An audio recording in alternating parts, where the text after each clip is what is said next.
حضرت مختوم اشرف جہانگیر سمنانی رضی اللہ تعالیٰ عنہ ارشاد فرماتے ہیں کہ سرکار غوث پاک کے جسم پہ مکھی نہیں بیٹھتی تھی.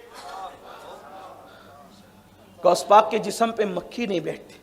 اور جب آپ بول و براز کرتے تھے، جب آپ رفع حاجت کرتے تھے تو زمین اس کو نگل لیتی تھی. آپ کے بول و براز کو، فضلات کو کسی نے دیکھا نہیں، زمین اس کو نگل لیتی تھی. اور آپ کے جسم سے مشک کی خوشبو آتی تھی. سیدنا سید عبد الجبار الگیلانی جو آپ کے شہزادے ہیں، جن کا مزار بغداد شریف میں، انہوں نے پوچھا بابا ہم یہ دیکھتے ہیں حدیث کی کتابوں میں کہ یہ تو رسول اللہ کی شان ہے، جسم پہ مکھی کا نہ بیٹھنا، مشک کی خوشبو کا آنا، فضلات کا زمین کا نگل جانا، یہ تو رسول اللہ کی شان میں ہم نے پڑھا ہے، لیکن یہ ہم آپ میں دیکھ رہے ہیں.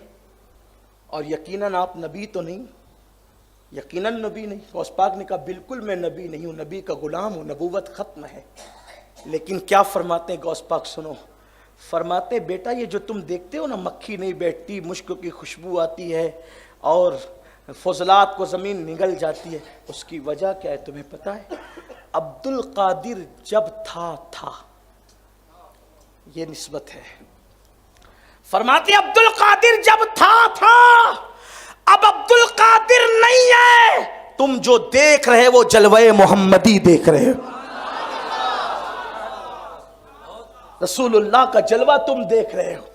عبد القادر کبھی تھا اب عبد القادر نہیں ہے، وہ تو فنا ہو گیا اپنے نانا کی ذات. بلکہ بعض سیرت نگاروں نے یہاں تک لکھا ہے کہ سرکار غوث پاک سے جب بعض لوگ کبھی مصافحہ کرتے اور ہاتھ پکڑتے تو کبھی کبھی آپ کا ہاتھ ہی ہاتھ میں نہیں آتا.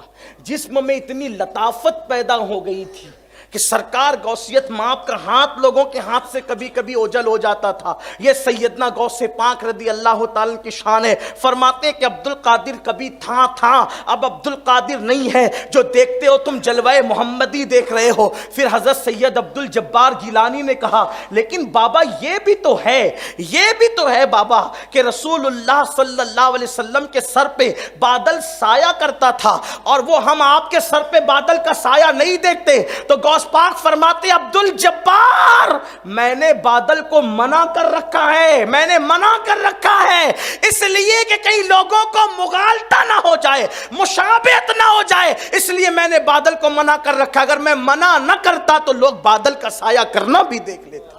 یہ سرکار غوث پاک رضی اللہ تعالیٰ کی شان. پھر حضور علیہ الصلوۃ والتسلیم کا ایک جلوہ، حضور کی محفل میں جتنے لوگ موجود رہتے تھے، جب آقا گفتگو کرتے، جب گفتگو فرماتے، توجہ کرنا، جب حضور گفتگو کرتے تو لوگ کبھی کبھی کہتے حضور ایک بار اور بیان کریں. بلکہ شروع دنوں میں کہا گیا رائنا یا رسول اللہ، پھر منع کر دیا گیا تو حضور نہ کہنے لگے، لیکن پھر بات کو ریپیٹ کرواتے تھے کبھی کبھی سننے میں. لیکن جب حضور خطبہ دیتے تھے، خطبہ، تو پہلا آدمی جو بیٹھ کر سنتا تھا وہی آخری آدمی بھی سنتا تھا. حضور کا جلوہ ہے یہ. اسی لیے حجۃ الوداع کے موقع پر 1,24,000 کم و بیش صحابہ کرام تھے. پہلا آدمی جو سن رہا تھا وہ آخری آدمی بھی سن رہا تھا. غوث پاک کی شان میں دیکھیں نسبت. اللہ نے غوث پاک کو یہ کرامت دی تھی کہ 70,000 کا مجمع ہوتا، 70,000 کا پہلا آدمی جو سنتا تھا آخری آدمی وہی سنتا تھا. 400 لوگ قلم اور کاغذ لے کر بیٹھتے تھے غوث پاک کا خطاب لکھنے کے لیے.